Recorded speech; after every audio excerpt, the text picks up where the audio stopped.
Le 11 mars 2026, la ministre d'État, ministre des Affaires étrangères de la République démocratique du Congo, Thérèse Kaikwamba-Wagner, a pris la parole devant le Conseil des droits de l'homme des Nations Unies à Genève. Son intervention se concentre sur la crise sécuritaire et humanitaire qui prévaut dans l'est du pays. La ministre a fermement réitéré la position de Kinshasa concernant l'implication du Rwanda dans les conflits à l'est. Elle a souligné que l'activisme du groupe rebelle M23, soutenu par Kigali, constitue une violation flagrante de la souveraineté nationale, des droits fondamentaux des populations civiles congolaises.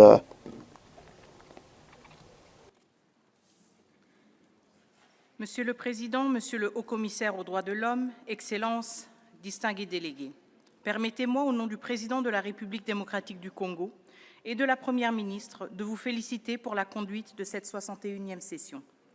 Monsieur le Président, la RDC demeure attachée aux principes de la Charte des Nations Unies et aux instruments internationaux relatifs aux droits de l'homme, attachement qui se traduit par des réformes renforçant l'état de droit et la responsabilité. La protection des victimes, en particulier des femmes et des enfants, constitue une priorité.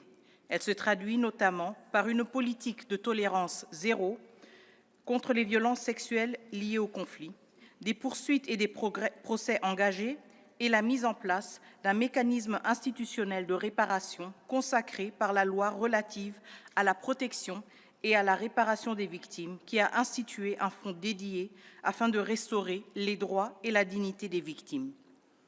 Au-delà de la justice transitionnelle, la RDC s'attaque également aux causes structurelles des violations.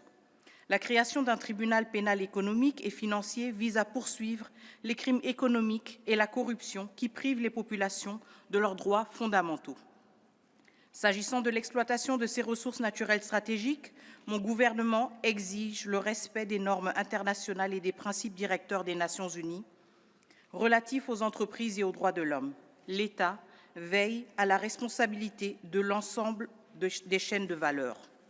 Monsieur le Président, toutefois, ces efforts demeurent gravement entravés par les violations commises dans les provinces du Nord Kivu et du Sud Kivu, notamment dans les zones occupées par l'AFC M23 avec l'appui du Rwanda.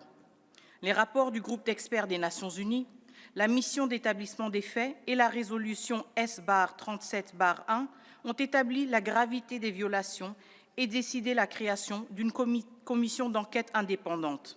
Le Conseil de sécurité, dans sa résolution 2773, en a repris les constats et condamné les violations graves, demandant la cessation de tout soutien à l'AFC M23.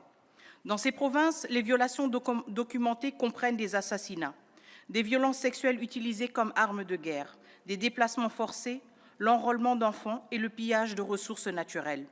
Un rapport consolidé du gouvernement, élaboré avec la participation de la société civile, fait état de plus de 17 000 atteintes graves, dont plus de 15 000 pertes en vie humaine, des centaines d'enlèvements, le viol d'une femme au moins toutes les 4 minutes et près de 8 millions de personnes déplacées. Pour sa part, le gouvernement de la RDC a pris des mesures pour préserver l'ordre juridique. En novembre 2025, une ordonnance présidentielle a déclaré nuls les actes posés par les forces d'occupation. Les autorités poursuivent également leurs efforts pour prévenir et sanctionner tout discours de haine. Et des enquêtes judiciaires sont en cours pour ces faits ainsi que pour d'autres infractions liées au conflit, dans le respect des garanties procédurales. À cet effet, la République démocratique du Congo coopère avec la commission d'enquête afin que les responsabilités soient établies. La RDC assume pleinement la protection de toutes ces communautés. Les accusations de discours de haine ou d'idéologie génocidaire ne reflètent ni la politique ni les actes de la RDC.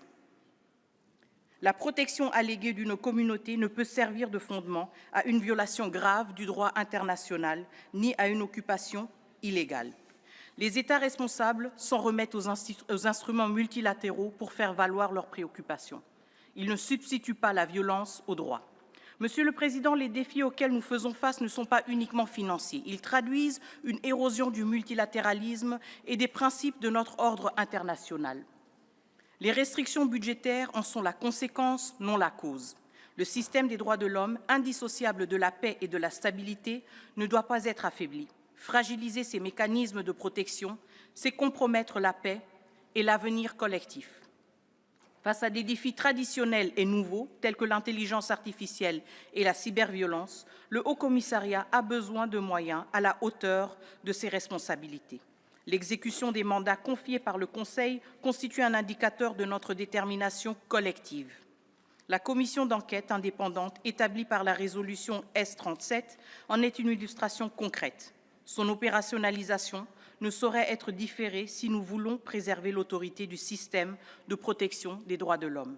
Monsieur le Président, Excellences, pour conclure, l'expérience de la République démocratique du Congo montre que sans responsabilité, il ne peut y avoir ni justice ni paix durable. Notre engagement s'inscrit dans une exigence plus large, un ordre international fondé sur le respect du droit, l'égalité des États et l'effectivité des mécanismes de responsabilité. La crédibilité du système des droits de l'homme dépend de l'application de ces principes à tous, sans exception. C'est à cette condition qu'ils resteront un pilier de la paix et de la sécurité. Je vous remercie.